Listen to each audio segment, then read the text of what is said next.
Hello, everyone. Tonight, we are following the softest footsteps you've never heard unless you've mistaken them for a midnight drizzle. You're standing on the edge of a lush, steaming jungle that's been wet for centuries, tangled with vines that never dry and shadows that never leave. The moonlight slips through the canopy in shards, but not enough to see much, just enough to feel watched. You hear it, then patter, patter, patter, like rain on banana leaves. But the sky above you is clear. So before you get comfortable, take a moment to like the video and subscribe, but only if you really like what I do here. And post your local time and where you're listening from, just so I know who else is creeping through the jungle with me. Now, turn off the lights, maybe turn on the fan for some soothing noise, and let's get started tonight. You shuffle along a trail already half consumed by creepers and creeping things. The ground is wet, but it hasn't rained. It hasn't rained in days. And yet there's that sound again, patter, patter. You pause. Then you realize it isn't above. It's beneath. Something is walking, something large. But it's moving like it doesn't want to be noticed, like it's pretending to be the weather.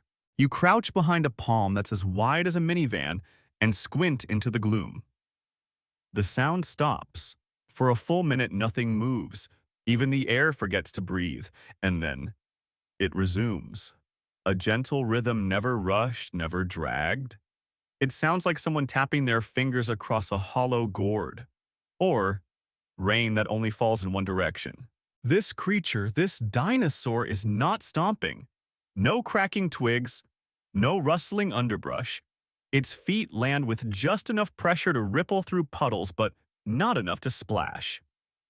If dinosaurs were once drummers, this one is a jazz percussionist playing for ghosts. You lean in closer and find a single footprint preserved in the mud, just one still draining, with a slick curl of water in the center. 4 toes, slender, spaced wide, almost like it floated. Paleontologists think it might be from a genus closely related to Limosaurus, a lightly built theropod known for its odd adaptations. But Limosaurus didn't walk like this.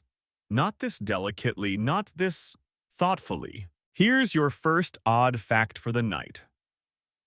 There's a type of frog that can imitate the sound of rainfall on dry leaves to avoid being hunted by snakes who listen more than they see. And tonight you're following a dinosaur that evolved a similar kind of trickery, only it fooled the whole forest. You walk on. The leaves above shine with moisture, but they drip nothing. Still, the rhythm continues closer now. You step onto a mossy ridge, and that's when you see it. Only for a heartbeat. Just the silhouette, long tail dragging behind like a low branch neck, poised in a question mark. Not too big about the size of a horse, but taller. Legs like herons, arms short twitching, and feet unusually wide. Splayed. Almost like paddles, but soft. The moment it moves, your ears tell you something's wrong. Its steps are behind you, not ahead. It walked one way but sounded another. That's no accident. It's been studied, practiced, perfected. Historians still debate whether this kind of stealth was for escaping predators or confusing prey, or perhaps it wasn't about survival at all. Maybe it was ritual, like a forest monk walking a meditative path that only makes sense to the trees. Suddenly, the creature turns its head, not toward you, toward the canopy. It waits, and right on cue, a single thwap of wings above some nocturnal flyer jolted by a passing shadow. The dinosaur moves again, but now you notice it's stepping on only the soggiest patches of ground. Every footfall is calculated for maximum mimicry. You try it. You mimic one of its steps and squish. Just like that, you ruin the vibe. A bush to your left twitches. Probably a rodent bolting for cover. Maybe. Hopefully. Still, your heart starts sounding like a kettle drum. You continue after the creature, now more cautious. It pauses near a patch of mushrooms glowing faintly blue. That glow. It's foxfire caused by bioluminescent fungi that feed on decaying wood. The dinosaur sniffs them, then steps around them carefully like it knows they're special, like it's walking in a museum, or maybe a church. Here's where the creep factor kicks in. You find other footprints overlapping, trailing behind the first set.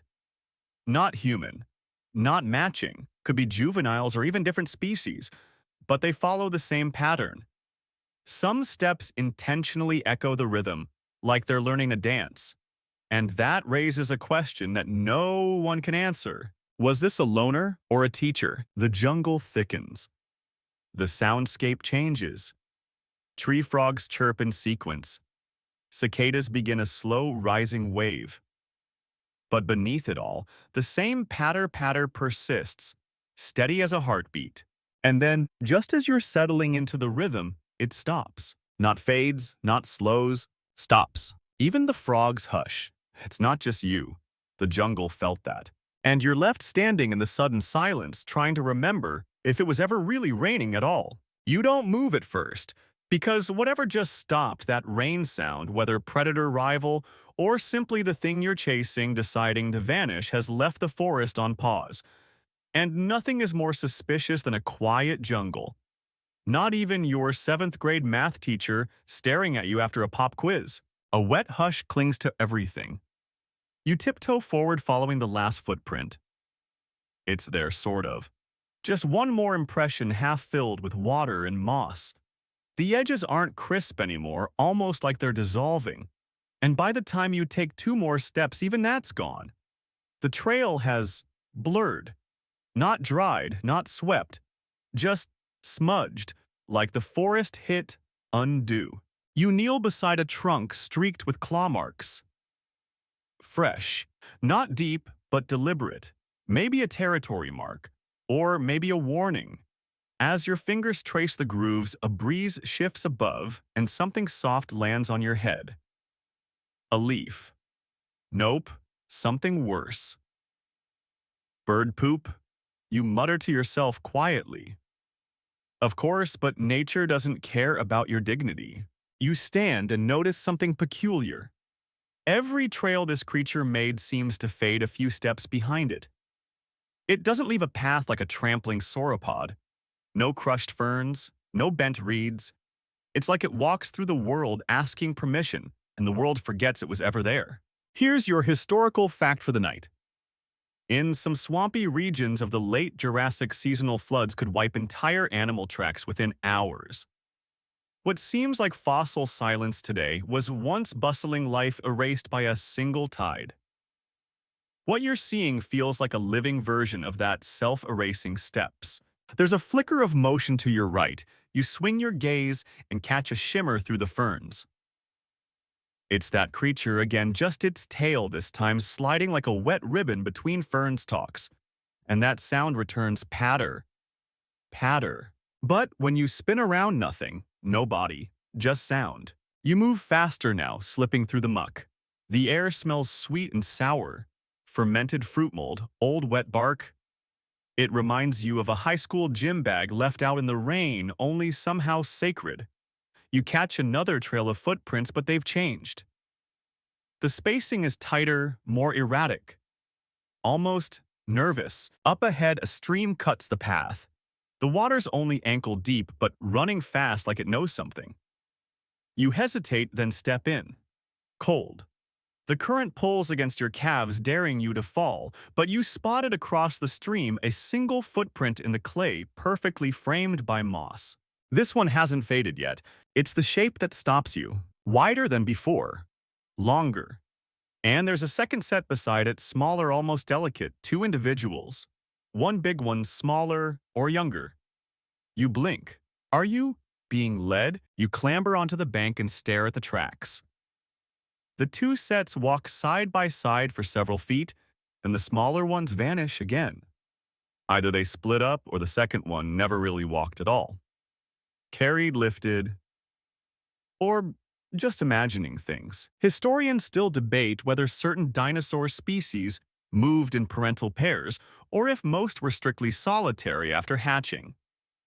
There's no clear fossil consensus, just a few intriguing nesting sites and footprints like this teasing at affection or strategy. You walk on ears tuned now. The rain footsteps are quieter, but not gone. They're circling you like a lullaby gone slightly wrong. You pass beneath a tree where every branch droops like it's exhausted.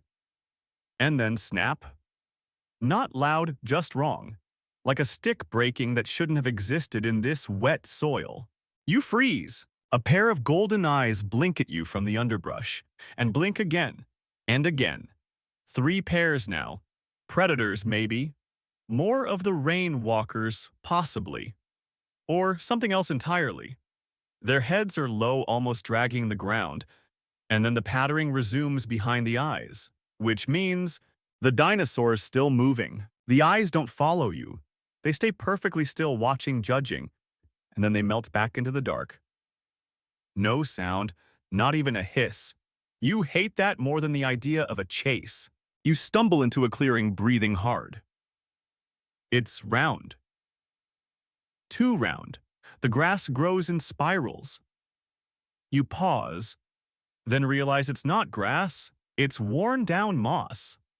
Trampled again and again until the pattern's stuck. This is a rest zone. A nest, maybe. Or a listening circle. And in the center, another footprint. Not bigger, not fresher, just different. It's filled with pebbles. Smooth ones, arranged in a swirl. You reach in to touch one and buzz. A mosquito slams into your ear. You flail, swear, step back, and trip into something soft. A log, nope, a tail. It coils, flicks, and vanishes before you can scream. You scramble upright, soaked and humiliated. That was it. You brushed the creature and it let you go. Odd fact of the night. There's a species of desert fox that will lie completely still while humans walk right past, confident in its camouflage. It only flees when it's breathed on. You might have just met the dinosaur equivalent. The steps are gone now, but so is your fear. You're not being hunted. You're being watched and followed, but maybe also welcomed. You sit down wet to the knees and close your eyes. Listen. Patter, patter, patter. Still out there, still falling like invisible rain. You wake to sound before sensation. Patter, patter, like someone tapping spoons on a tarp. Your eyes blink open to a dark sky choked in canopy, and for a moment you forget where you are. But the smell of moss, the dampness in your hair, the gentle ache behind your knees, all reminders. You haven't moved much, but the forest has. The colors feel darker, like the green turned blue, and the vines are thicker than you remember. You sit up slowly. The footstep sounds are steady now, no longer circling but leading. A slow march into the deeper heart of the jungle. You follow. The ground begins to shift. No longer flat mud, but a lattice of broken reeds and tangled vines that bounce slightly beneath your steps. The air hums with insects too many. The kind of place where anything soft gets eaten quickly. Yet ahead, those soft drumming steps continue. This dinosaur isn't crashing through like a stegosaurus. It's barely disturbing anything despite its size. It walks like a secret. You move quietly now, matching your rhythm to the steps ahead even though you can't see the creature. And that's when it hits you, it's not trying to hide anymore. Not completely. It's giving you a chance to follow. Maybe this is how the stalkers stalked, not by surprise, but by choreography, by guiding the curious where they wanted them to go. There's something strangely familiar about this motion. You think of stilt fishermen on Sri Lankan coasts balanced in silence over waves, or ballet dancers on glass floors. It's that kind of grace, unnatural yet earned. Eventually, you come to a clearing dotted with pools, shallow ones lined with rotted reeds and slippery stones. The air smells like methane and mint, which shouldn't go together but somehow does. You pause, staring into one of the puddles. And there it is, the dinosaur, half reflection, half reality. It steps onto a patch of hollow reeds, clack, patter, patter, and the sound changes again. Still rain-like, but hollow, now percussive, like a water drum. And then it pauses, looks up, and steps again. Same rhythm. Once, twice, then stops. You realize what's happening. It's testing the sound, not just walking, composing. This creature, whatever it is, has learned how to make its environment sing. Here's your odd fact. The lyrebird of Australia can mimic over 20 different species of birds, camera shutters, chainsaws, even human speech. And it uses mimicry not only for mating calls, but to confuse, distract, and dominate the acoustic space. It can literally steal the forest's voice. And this dinosaur might have done something similar. You step lightly closer. The creature, tall and feathered in patches of glistening black and mossy green, glances sideways but doesn't bolt. Instead, it lifts one foot and presses it down into a cluster of broken reed stems. Click, clack, clack. Then it moves to another patch and repeats. You count 3 steps, pause, shift, 3 steps, again. You blink. It's repeating a pattern, but not just repeating, adjusting. Syncopating. The rhythm isn't static. It evolves, like it's aware of the environment, responding. Historians still debate whether some dinosaurs used sound not just for communication but for manipulation, marking territory, controlling herd behavior, maybe even scaring off rivals with artificial cues. There's no fossilized musical score, of course, but odd bone structures in certain species' crests suggest acoustics mattered. A lot. The creature finally moves away, stepping lightly into the shadows, and you cross into its space, trembling but steady. You feel the reeds shift under your feet, clack, clack, squelch. Different. Your foot's too heavy or too clumsy. You try again, fail again. The dinosaur is already far ahead. But now you know why it came this way. It was never hiding in silence. It was hiding in sound. You follow it through another corridor of trees, this one darker, more tangled. Vines hang low, brushing your shoulders. Insects scatter in waves. You step onto what looks like a dry mat of leaves, only to sink slightly like memory foam that squishes, then forgets you existed. The creature has vanished again, but the rhythm hasn't. It shifts again, lighter, softer. Now the footsteps mimic dripping, as if you've walked beneath a leaky stone roof after a storm. Then it clicks. The dinosaur is using the landscape itself to vanish. Not just blending in visually, but aurally. Sound camouflage. Odd fact. Certain cephalopods can change their texture to match coral or sand, not just color, which makes you wonder if evolution lets squid erase their bodies. Why not let dinosaurs erase their presence with sound? Suddenly, you find a pile of bones, small ones, arranged, not scattered by scavengers, but set in a spiral. Each radius bone arcs gently inward like a fossilized galaxy. In the center, a reed. You crouch, breathing slow. Something about this feels intentional, like an offering or a trap. The dinosaur's sound stops. Your own heartbeat fills your ears. Then from behind, just 3 steps, patter, patter, patter, and silence. You whirl. Nothing. Just jungle. Just mist. Just the feeling of being part of a song you don't understand, but which has already included you and will not let you forget. The thing about following a dinosaur that walks like rain, you start to question everything that sounds like rain. The whisper of leaves, the pitter of falling insects, even the twitch of your own knees, it all blends into one endless percussive hush.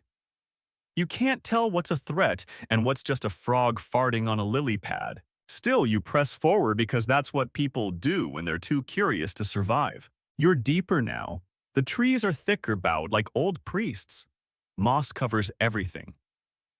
Branches, rocks, your boots, maybe even your thoughts. It's wet, but the sky hasn't opened once. No storm. Just that same ambient mist that makes your eyelashes stick together. The creature's trail continues, and yet you still haven't seen it fully. Just the part's tail, like a vine, legs like stilts, steps like water. But today's glimpse is different because it's not hiding anymore. You see it again, just ahead, crouched near a cluster of saplings. And this time you freeze before it does. Its body is built for illusion. A torso patterned with overlapping scales and fine filaments that shimmer like oil on water. Its head, well, let's just say it doesn't scream apex predator. It's elongated, beaked slightly with wide-set eyes that seem to blink out of sync, like one's keeping time and the other's dreaming. It steps into a shaft of light.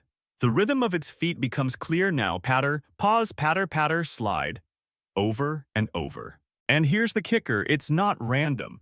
It's matching the ambient forest noise. Cicadas buzz in pulses. It syncs. Birds trill in threes. It adjusts. That soft breeze bending the trees, it steps in time, like it's sampling nature's audio and building a beat around it. One scientist once joked that if velociraptors had Spotify, this species had Ableton Live. It glances at you.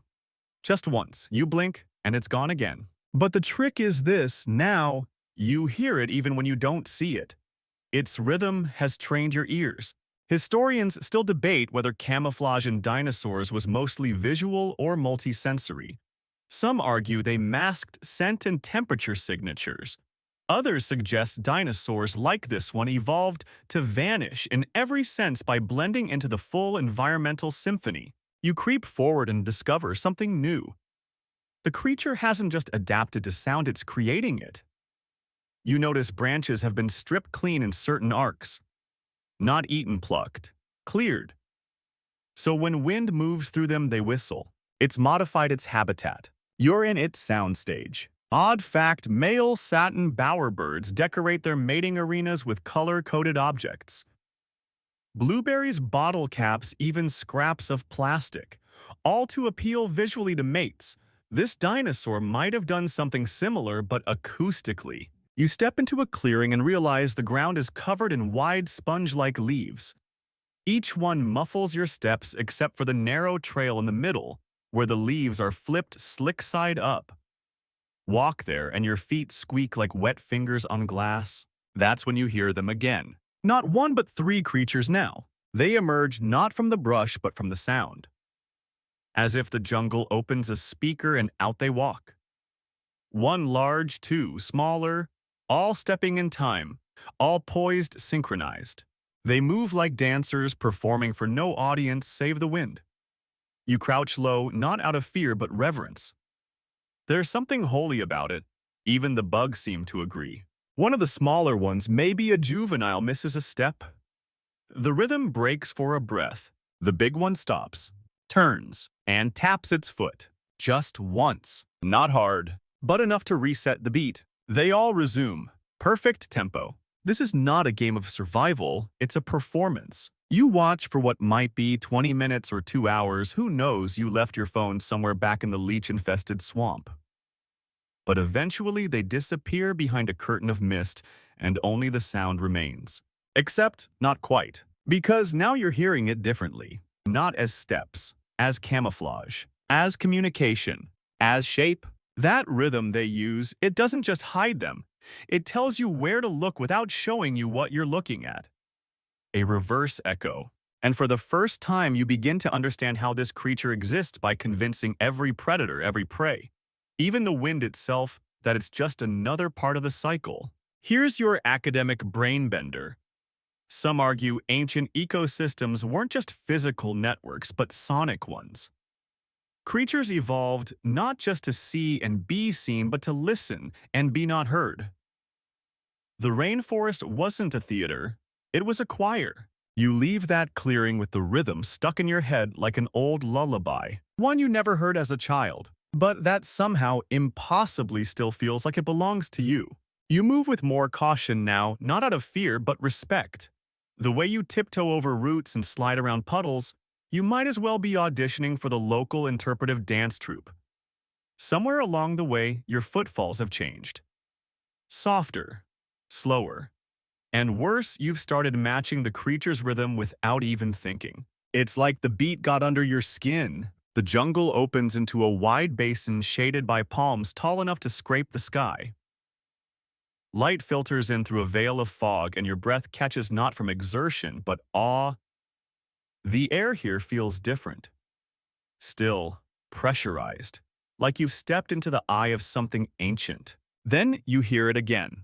The dinosaur is back, but not alone. The sound is different this time, heavier, fuller, like the start of a storm that hasn't yet arrived. You creep forward through reeds taller than your shoulders and peek out into the open. There they are, dozens, maybe more, all moving, together, each footstep in harmony. Not loud, not crashing, but deliberate. Patter, pause, patter, patter, slide, then again, like a song that only the mud knows. And here's what really throws you. They're not just walking, they're arranged, loosely spread in a crescent formation spaced like dancers on a stage. The biggest ones, probably the elders, keep to the edges, forming a kind of soft perimeter. The smallest ones cluster in the middle. There's a system here, a logic, and you are not part of it. You crouch low, staying invisible, watching as the entire group moves in sync, like a single organism made of feathers, bone, and breath. Every step is precise, measured. The forest doesn't complain, no branches snap, no leaves protest. Even the insects seem quieted by the movement. Odd fact: elephants can communicate across miles using subsonic rumbles, vibrations that travel through the ground. Some scientists believe herds choreograph movement this way, like a conversation no ears can hear. Maybe this dinosaur does the same. Maybe that's what you've been hearing all along. You shift your weight and step forward, brushing a fern. It makes the softest rustle, but you may as well have fired a flare gun. Because everything stops. Instantly. Every head turns. Dozens of eyes all on you, some wide, some narrow. Some blinking like they're trying to decide if you're even real. You freeze. Try not to breathe too loudly. The elder at the edge tilts its head. Then, tap. One foot just once. It places it down gently. The others wait. Then another taps. Then another. Soon all of them resume. Back into rhythm. But not the same as before. Now it includes you. One beat slightly off, slightly slow, echoed by a ripple of steps across the clearing. They're adjusting. For you, historians still debate whether group behaviors in non-avian dinosaurs were coordinated or incidental. Fossil trackways suggest herding, but no one agrees on how organized it really was. But what you're witnessing doesn't feel incidental, it feels intentional. Like jazz, you step forward slowly. One of the juveniles breaks from the center. It's small, maybe waist-high, and shaped more like a cassowary than a raptor. Its feathers shimmer with a sheen of dew, and it watches you with a sideways stare that's all bird and all alien at the same time. It steps forward once. You do the same. Tap. Another step. You mirror it. Tap. You're dancing now, in mud, with a dinosaur. Congratulations. Then behind it, one of the adults emits a low rhythmic chuff. Not a growl, not a warning, more like a bass line. The juvenile returns. You stop. The rhythm continues without you. And you understand this isn't a performance. It's a ritual, a way of maintaining cohesion, establishing boundaries, tuning the group like an orchestra before a concert. You slip back into the foliage unnoticed, or maybe just respectfully ignored. Odd detail to carry with you: a species of lemur in Madagascar performs synchronized dances as part of group bonding, accompanied by hoots and beats created by slapping their own bodies. Social rhythm is older than we think. You sit under a vine-draped tree, catching your breath, and listen as the sound fades, not vanishing, just drifting farther. They're moving on, and not in fear, just somewhere else. You realize then that you're not here to hunt this creature or even to study it. You're here to witness it, to hear it, to be part of the rainbeat, if only for one echo. And as the sound vanishes into the forest once more, your ears ring with the silence that follows. It's not empty. It's full of what was just here. A memory in motion. A chorus pause, not ended. You don't chase them. You just walk now, slowly, deliberately, like a student who's finally understood the assignment and now wants to pass without being noticed. The mud accepts your steps more kindly. The reeds part more easily. Even the air feels looser, like it's willing to carry your scent rather than smear it across the landscape. But the rhythm remains far off, yes, but still there. It trickles through the trees like a rumor. You realize the sound doesn't travel in straight lines. It bends, dances, rebounds off tree trunks.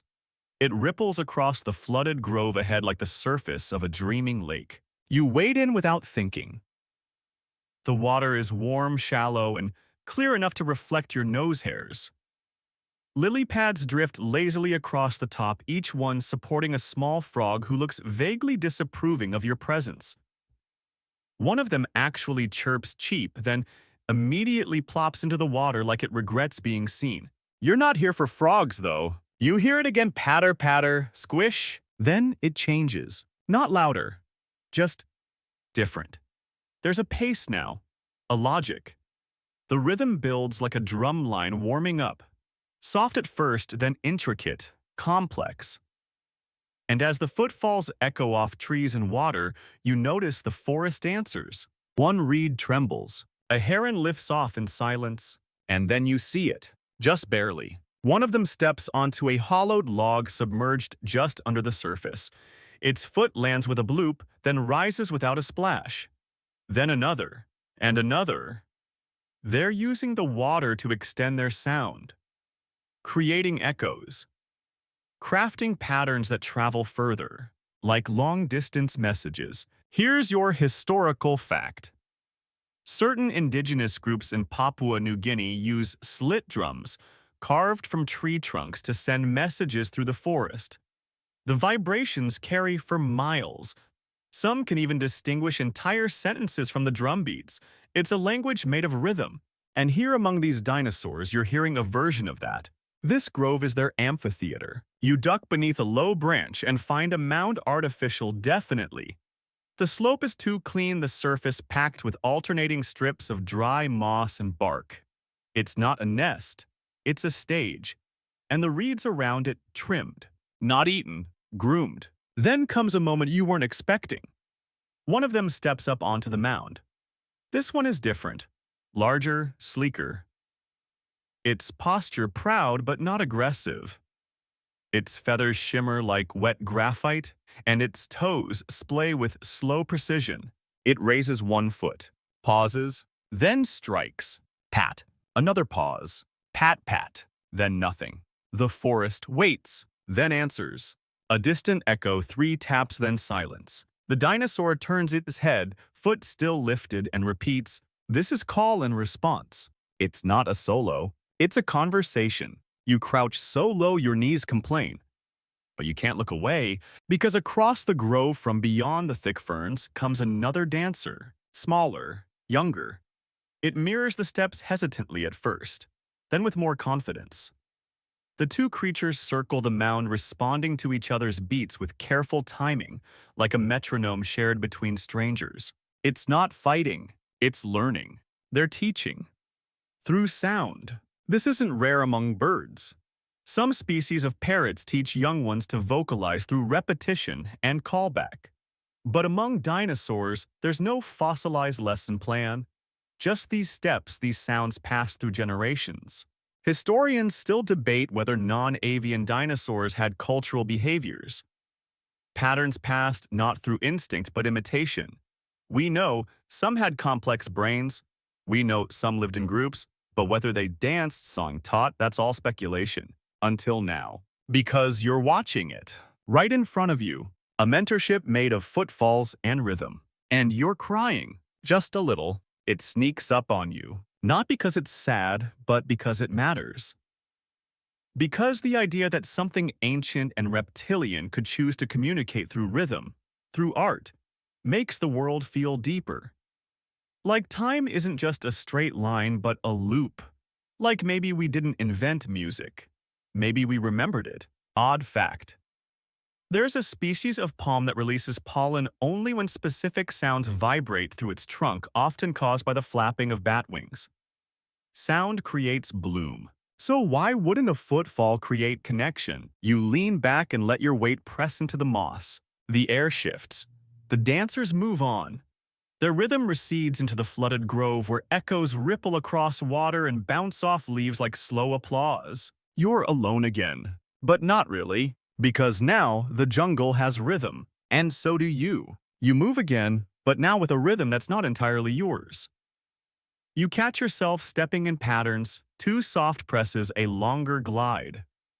At first, it feels silly, like you're mimicking a hopscotch dance from a forgotten tribe. But the moment you deviate, everything sounds wrong. Offbeat, uninvited. So you fall back into the pattern. 2 steps, pause, shift weight. The trees thin. Not drastically, just enough for more sky to seep in. Patches of sunlight dapple the forest floor like the skin of a sleeping leopard. You squint up and realize the day's nearly gone. You've been walking for hours, but it doesn't feel like that. The rhythm has warped time. Then you hear it. The same beat but multiplied. Not echoes this time, voices. Feet, many, a gathering. You creep toward the sound. It pulls you through a hollowed root tunnel around a pond filled with still water and slow insects, past a tree trunk split by lightning but still clinging to life. And then you find them. The whole group, maybe 50, maybe more, all moving. Not in lines, not in chaos, but in choreography. Bodies swaying, tails sweeping arcs into the moss. Feet tapping, not stomping. You can't believe what you're seeing. It's like stumbling into a prehistoric ballet. They're humming, not singing exactly, but low tonal rumbles pass between them, matched to the rhythm of their steps. Some carry fruit, others smooth stones. One drags a reed bundle that clatters softly with every sway. It's not a hunt. It's not a migration. It's something else entirely. They're practicing.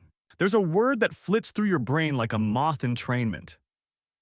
In humans, it's when individuals sync their movements to an external rhythm, like tapping your foot at a concert or marching in a parade. Turns out cockatoos do it too. So do sea lions. And apparently rain-footed dinosaurs. They're training for something. But what? Then you see it. In the center of the group, a mound made of twisted branches and smoothed mud. Not a nest too high, not a den too exposed. It's a stage, a raised platform, and atop it, one dinosaur. Different, older. Its feathers are paler. Its body marked with scars, one across the thigh, another notched above the eye. A survivor. And with it a sound you haven't heard before. Not steps, not rustle, but tone. It starts low, a reverberation you feel before you hear. Then comes the beat, deliberate, pulsed. 3 steps. 1 pause. 3 more. A longer pause. Then silence. All the others freeze. Then in perfect unison, they step. Patter, patter, patter. Hold. Patter, patter, patter. Like thunder arranged into dance. You realize the older dinosaur is leading a ritual. And the others. They're not just following, they're answering. Matching the tempo, offering their bodies as instruments. And the sound they're creating, it's echoing through the forest, not just nearby, miles. Historians still debate whether dinosaur group behavior included rituals. Most theories stop at nesting colonies or defense formations. But this feels like a ceremony. Like a story told through rhythm, passed from claw to claw. You watch one of the juveniles stumble. It misses a beat. The leader stops, steps down from the mound, and gently taps the juvenile's feet. Once. Then again. The rhythm restarts. Even the smallest are taught. No shame, just rhythm. You don't know how long you watch. 10 minutes, an hour, a lifetime. But at some point it slows. The older one finishes its final step, holds still, and then bows.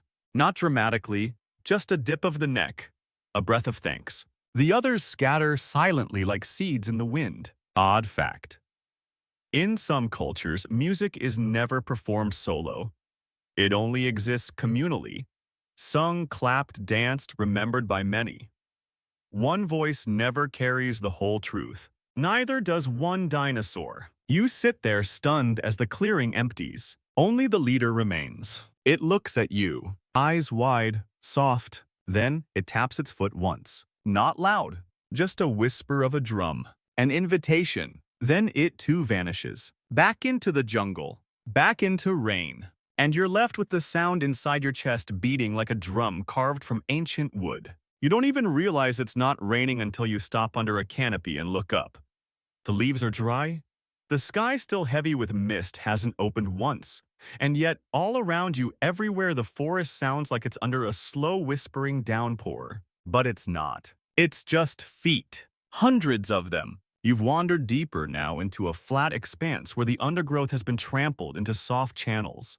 The air carries the scent of wet bark and rotting fruit, but there's something else. Something faintly metallic.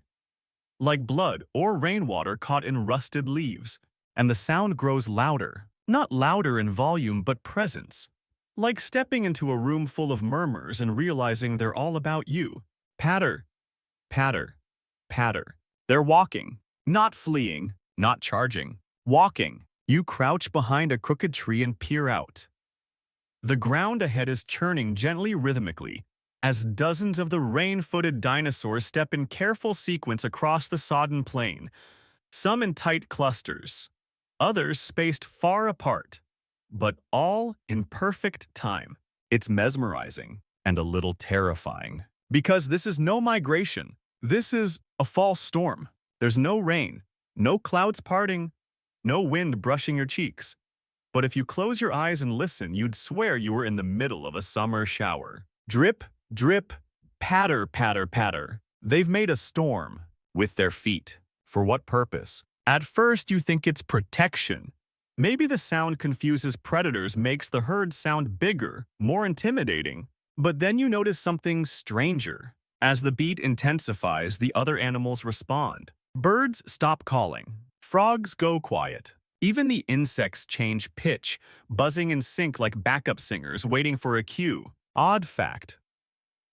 There's a species of Amazonian frog that only calls between raindrops, timing its mating signals to the rhythm of the storm so it's heard above the noise but not during it. The forest knows how to listen and how to wait. And this herd, they're not just performing in the storm. They are the storm. You spot one juvenile close to the edge. It stomps a little too hard. Its foot slips, sending up a splash. But before it can fall out of rhythm, two adults on either side shift. Subtle, protective, seamless. They cover the mistake and the beat never breaks. You begin to wonder if you're watching an evolved communication system, not just survival choreography. A kind of group identity reinforced through sound. In human terms, this would be like every citizen of a city learning a song that they hum under stress, a musical passport. Historians still debate whether dinosaur behavior included group memory, repeated rituals, or movements passed generationally, not by instinct alone, but by demonstration. But there's no fossil for a rhythm, no skeleton that says this one taught the others how to step like rain. Until now. Because you're watching it. And that's when you see something even stranger. Some of the dinosaurs aren't walking forward. They're walking in circles, small loops, perfectly measured arcs around patches of ground that look ordinary until you notice the soil. It's drier there, and darker. They've been circling it for days, maybe weeks, compressing the earth underfoot. You step closer carefully, rhythmically, and crouch. The ground is warm. You press your fingers into the center of the loop. Soft. And just beneath it, movement. A twitch. A shift. Eggs. They're protecting nests. With sound. Not aggression. Not camouflage. But by creating a false storm so loud, so constant, that no predator would dare enter the deluge. You sit back, breath caught. These creatures invented weather. For their children. Odd fact. Some species of penguins in Antarctica sing duets as they take turns incubating eggs, keeping their rhythms matched across miles. This is the dinosaur version.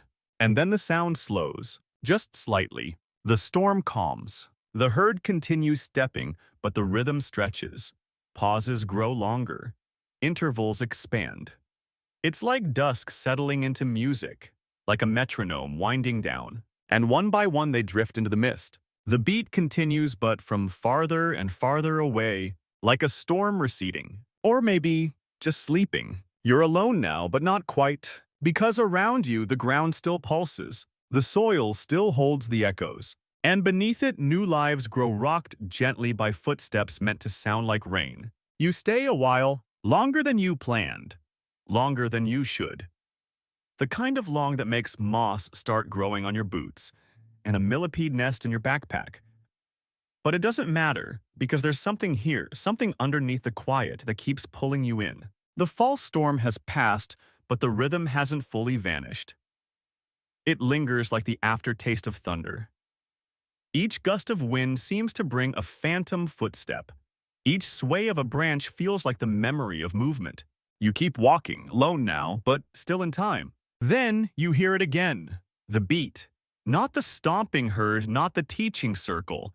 Something different, slower, echoey, like an old memory played through a broken speaker. You follow it. What else are you going to do? The trees grow sparse, replaced by warped stone columns draped in moss. The air is still heavy, like it's waiting for something. You pass between two boulders shaped like ancient jaws and find yourself entering a sunken valley. It feels older here, the kind of old that makes you whisper without knowing why. The kind of old where time gets confused. You step onto a plateau of stone polished flat, and there it is, the sound. Clearer now, but warped. The rhythm continues, but the echo is wrong. Delayed. Drawn out. You stamp your foot to test it. Tap. Tap. It bounces back late, like the sound doesn't want to return. Then you realize something stranger. The dinosaurs' footsteps are echoing longer than they should. The valley is repeating them, looping them, holding them, like a cave with memory. You step forward and find more footprints carved into the stone, not fresh. Fossilized, stained darker than the surrounding rock and spaced in perfect rhythm. They form long trails, some straight, others curving, spiraling. One loops endlessly around a boulder, another zigzags down a slope. You run your hand along a set. They feel too perfect. Almost like someone pressed them there with purpose. Historians still debate whether certain fossil trackways represent random movement, migration, or ritual. Some suggest that a repeated track worn into stone may have been used to train the young or even to remember the old. But what you see here, it's something different. These aren't just travel paths, they're songs, preserved in stone, an entire landscape etched with melody. Each step a note. Each curve a phrase. You could play it if you knew how. You could hear them again, not just the herd, but the individuals. The ones who lived, the ones who walked, the ones who taught, and maybe the ones who died. Because farther down the slope you find another loop, smaller, incomplete. The steps stop abruptly at the edge of a cliff, and there's no return path. A broken melody. The dinosaur didn't finish its song. You sit there quietly, letting the wind play what's left. You imagine its last steps, not a fall, not a panic, just an end. Odd fact: the oldest known musical instruments, flutes carved from bird bones, date back over 40,000 years. But maybe rhythm came before melody.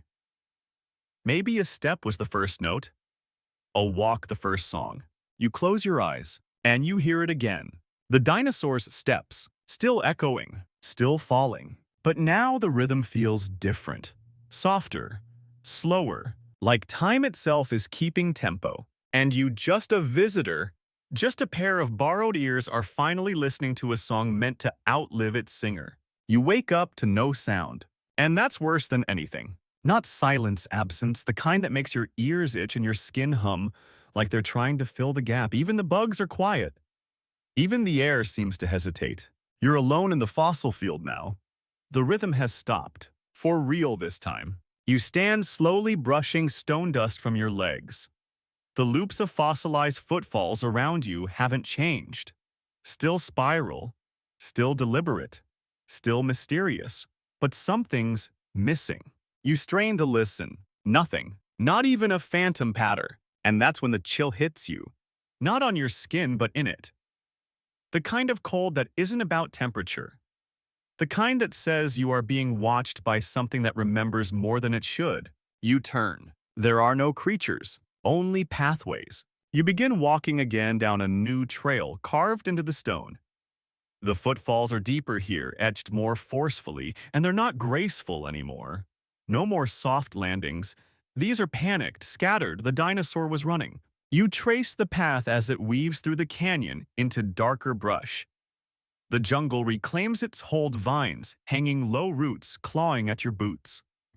Trees bending as though burdened with secrets. And then you see it. A clearing. Circular. Too circular. The ground here is churned, not like before, not a ritual, not a performance. This was a struggle. You step into the circle, half expecting something to leap from the trees, but nothing comes. Just the air thick with memory. There are feathers here.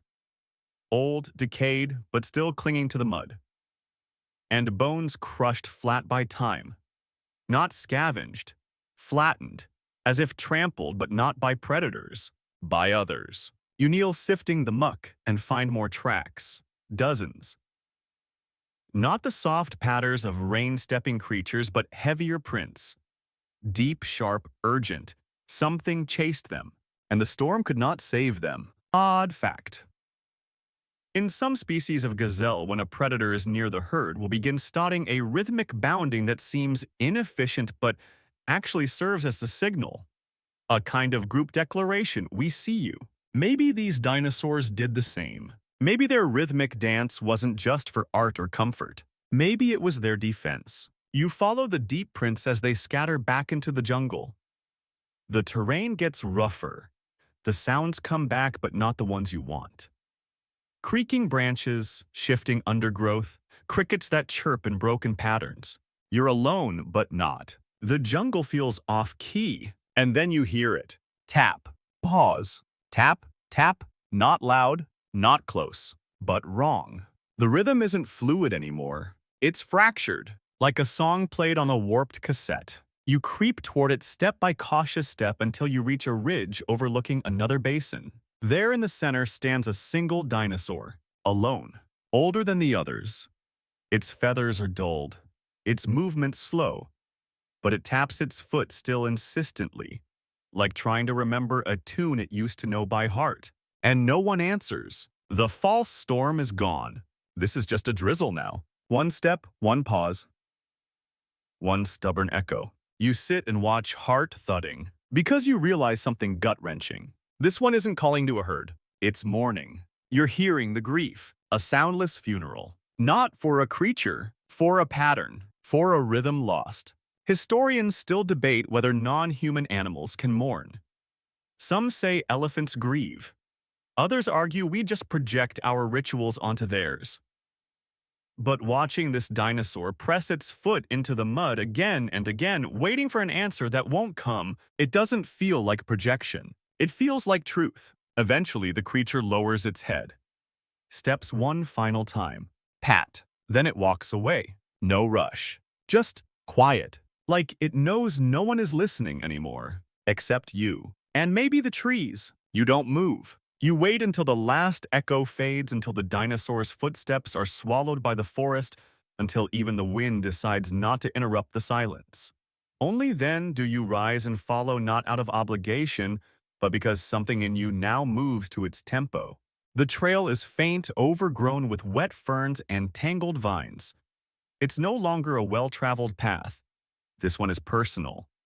Each step left by the old one is careful, distant from the choreographed beauty you witnessed earlier. There's no rhythm now, only gravity. You pass into what feels like another world. The canopy thickens, the light dims. The ground turns soft and springy, like walking on lungs.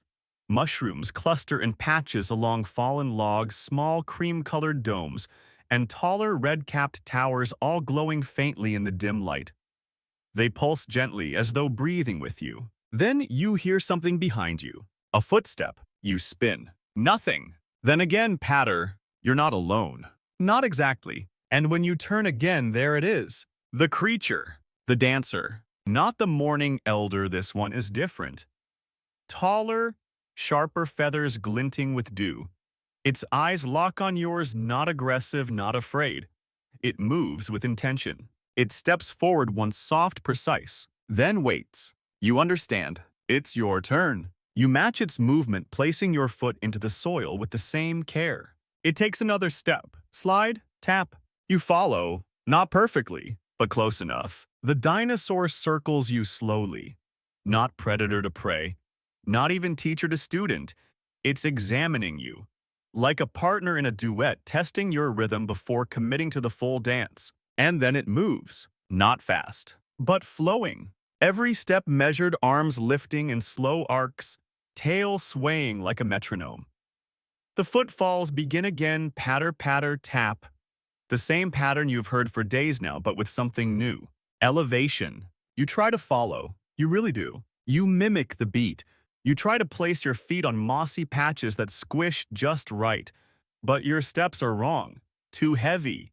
Too human. You sound like a drunk moose tap dancing on celery. The dinosaur pauses. Its head tilts. You freeze, heart sinking. Then, it nods. Not in mockery, not in dismissal, but approval. Because you tried. Odd fact, orangutans in the wild have been observed teaching their young to use leaves as whistles, modifying the sound to scare away predators. It's not just tool use, it's performance. Shared, practiced, remembered. You and this dinosaur now share a beat.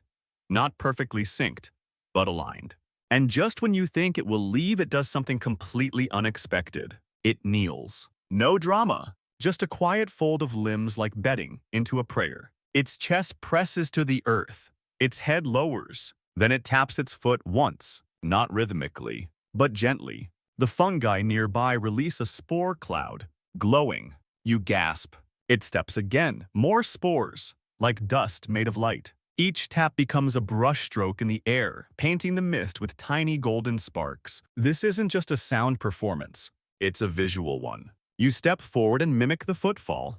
A faint hiss rises around you. Spores. You look down and see the soft white strands of mycelium twined between your boots. A living network, and with every step it responds, emitting tiny puffs of phosphorescent breath. You're part of the painting now. Historians still debate whether prehistoric species interacted with fungi in meaningful ways.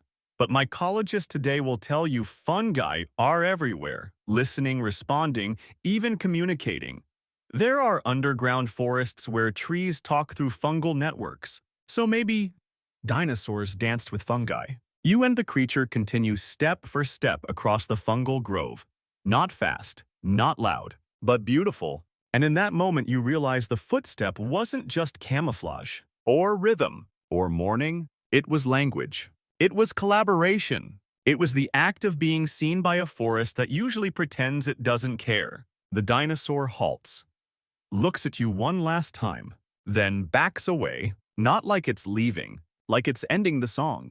You stand there knee-deep in spores that glow like starlight, surrounded by trees that now feel less like bystanders and more like an audience. And for the first time, you feel heard. You stay in the grove until the spores settle. It takes a while. The golden dust falls slowly like soft snow that doesn't melt.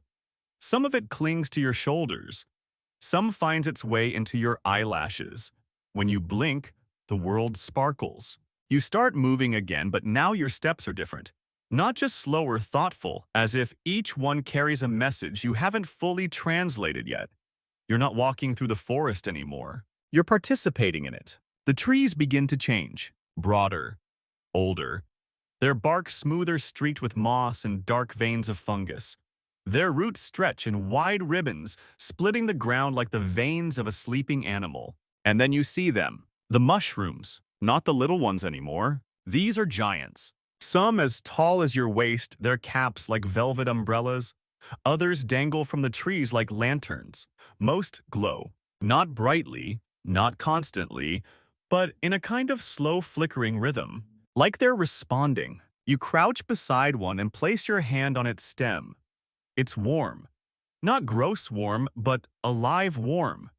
You press your foot gently into the moss beside it and hold still.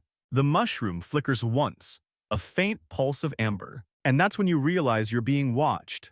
Not by eyes, but by network. You're standing in a communication web. The dinosaur's footsteps weren't just meant for other dinosaurs. They were for the fungi. You step again. Pause. Another flicker. Like a sonar ping. This is not normal. Odd fact.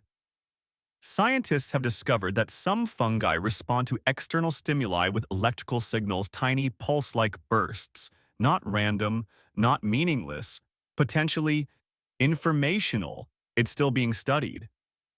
But what if these ancient ecosystems listened more than we ever knew? You keep walking slowly. The mushrooms around you pulse in scattered rhythms. Some sync with your steps. Others anticipate them. You're in a forest that learned to drum back, and then deep in the grove you hear it again. The dinosaur, not alone. Others, at least three, judging by the overlapping patterns. But they're not walking like before. They're stomping. Rhythmic, fast, deliberate. Thump, thump, pause, thump, thump, thump. You hurry forward, weaving through the fungal towers until the trees open into a circular space. Another clearing, but this one is different. This is the center. A ring of flattened mushrooms encircles a pit of dark soil. In the center stands the older dancer, the one from before. Not the mourner, the leader. And it's tapping, calling. Not to you, to the ground. You watch as the beat spreads. Other dinosaurs answer, stepping into position around the circle. Their feet land in rhythm, not loud but forceful. The mushrooms glow brighter. The soil vibrates, the sound deepens. It's not music anymore. It's summoning. Then something happens that makes you question everything. From the soil, something rises. Not a creature, a structure. Made of fungus. Tall, tiered like a throne of sponge and root. It wasn't there moments ago. It grew in response to the rhythm. You swear you can see it shifting, reacting, listening. The lead dinosaur climbs it slowly, reverently. It turns once at the top and stamps its foot 3 times. Thump, thump, thump. The forest answers. A wave of glow rolls across the grove like a light show set to a forgotten song. This isn't ritual anymore. It's worship. Historians still debate whether religion in any form existed before language. Some argue that awe, the emotional architecture of worship, existed long before organized belief. Maybe it began with storms, or fire, or footsteps that echoed too perfectly to be an accident. You realize then this dinosaur isn't performing for others. It's performing for the forest, for the network beneath the soil, for the thing that connects them all, the fungi. Odd fact. One of the largest organisms on Earth is a fungal network in Oregon, over 2,000 acres wide and more than 2,000 years old. It doesn't just grow, it remembers. And here in this primeval place, you might be watching its ancestor respond to the only language it ever needed. Rhythm. The dancers finish their steps. The light fades. The structure stops growing. And the forest exhales. You don't clap. You can't. That would be missing the point. You just watch as the performers melt back into the mist, their footsteps once again as soft as rain.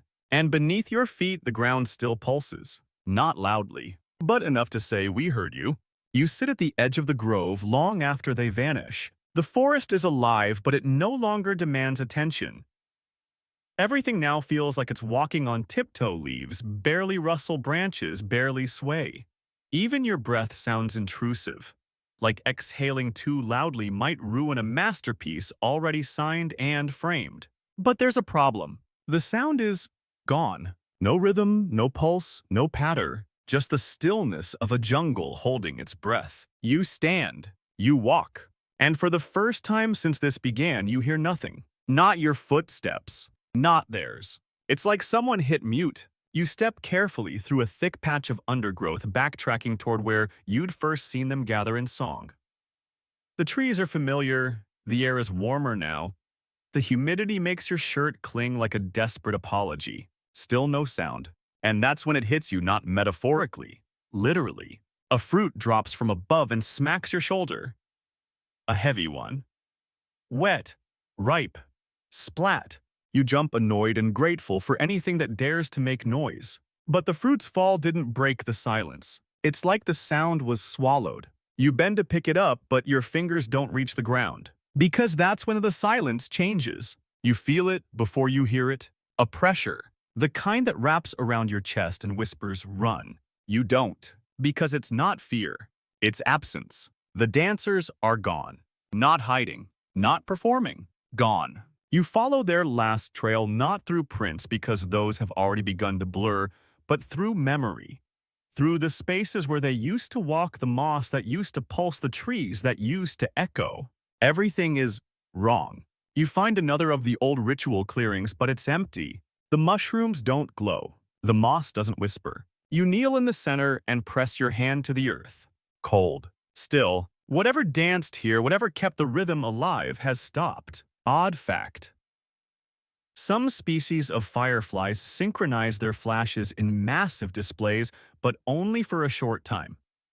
Once the mating period ends, the lights go out, sometimes without warning. Maybe you're too late. Maybe the season's over. Or maybe something else came. You stand and walk again, now faster. You need to find them. You don't know why. You just do. The trail winds through a thicket of thorns.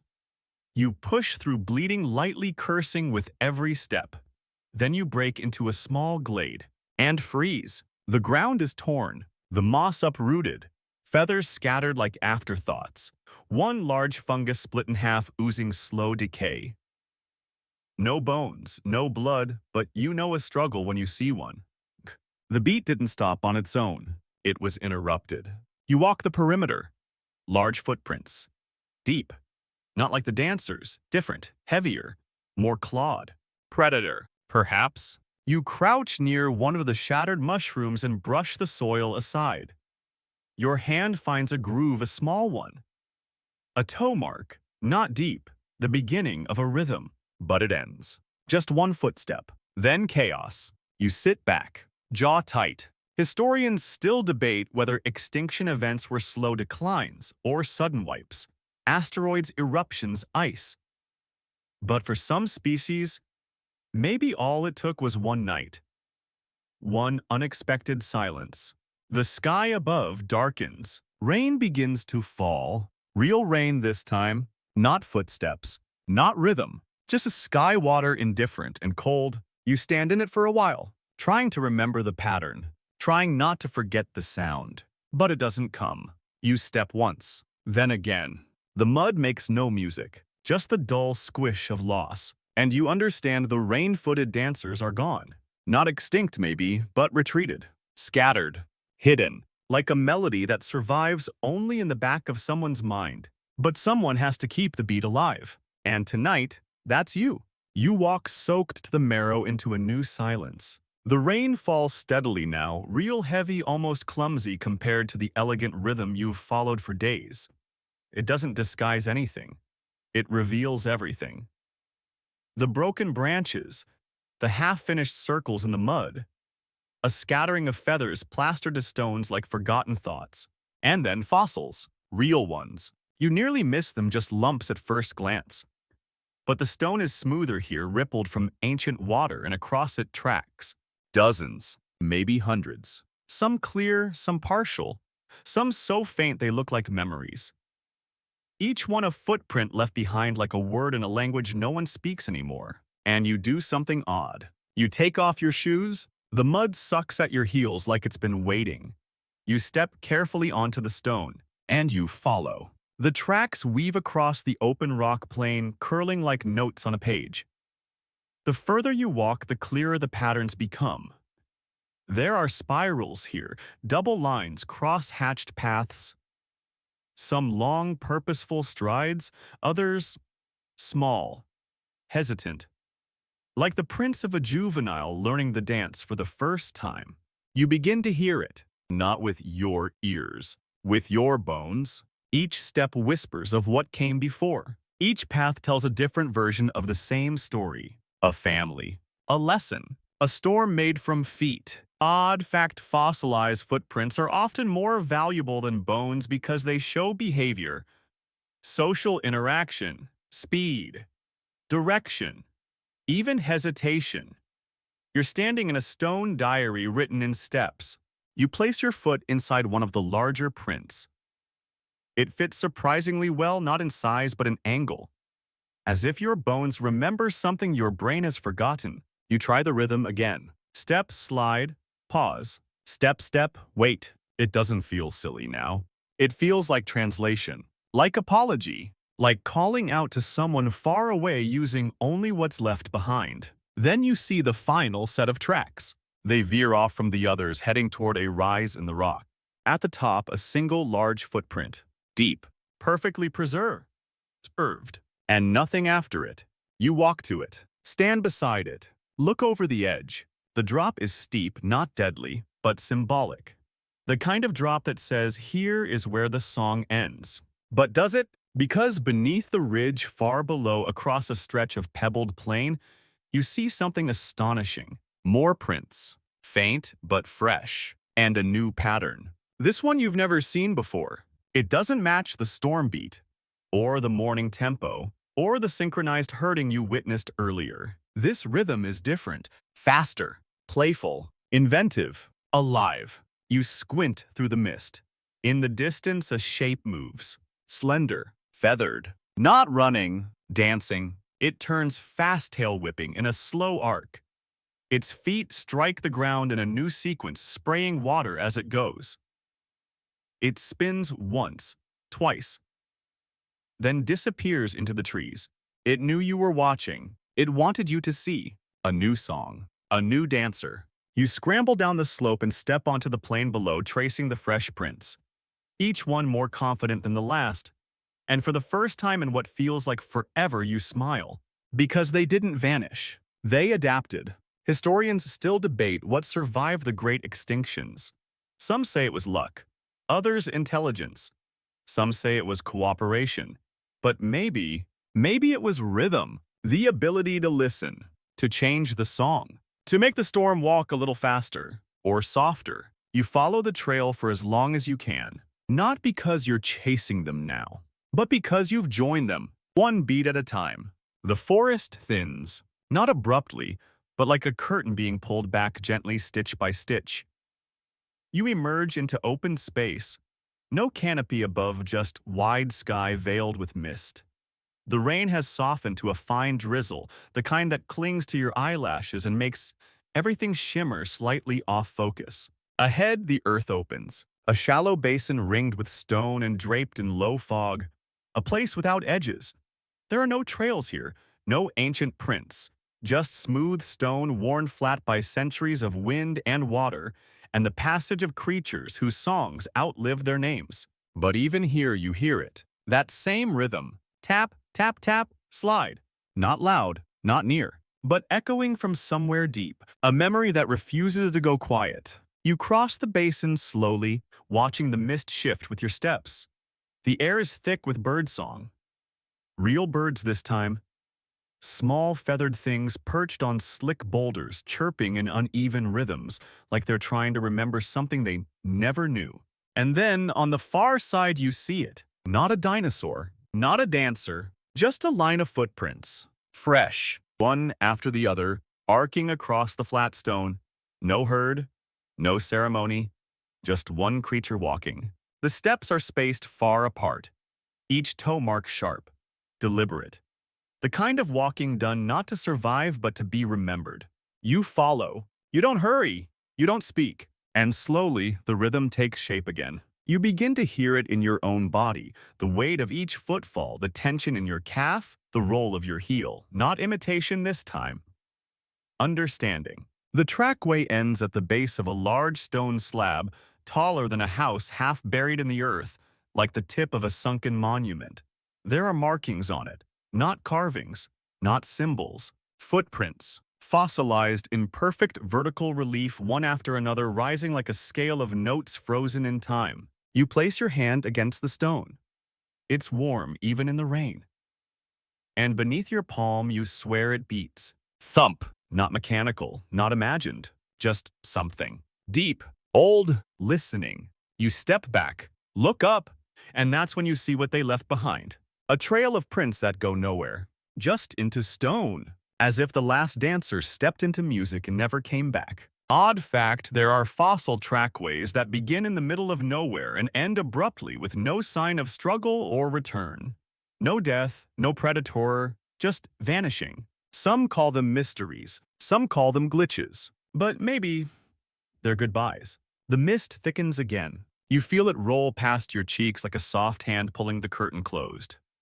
and the sound fades slowly, not with a jolt, but like a record winding down at the perfect moment. You step back from the stone, then walk away, no longer chasing a dinosaur, just carrying its song. You don't look back, because it's not about finding them anymore. It's about remembering how to listen. So now you know.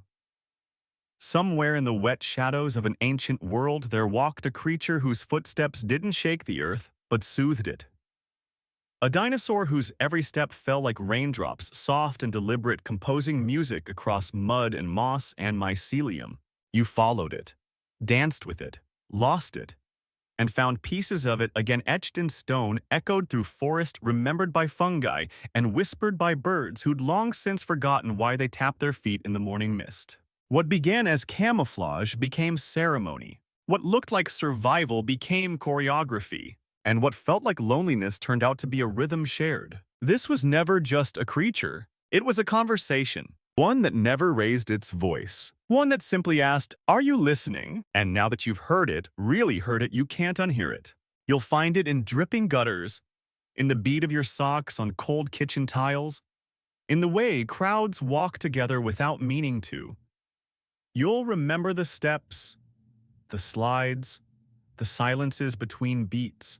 You'll become a little quieter, a little softer, a little more aware of how your own footsteps sound. Because long after the dinosaurs faded, their music stayed behind, waiting for someone, not to sing it, just to walk it.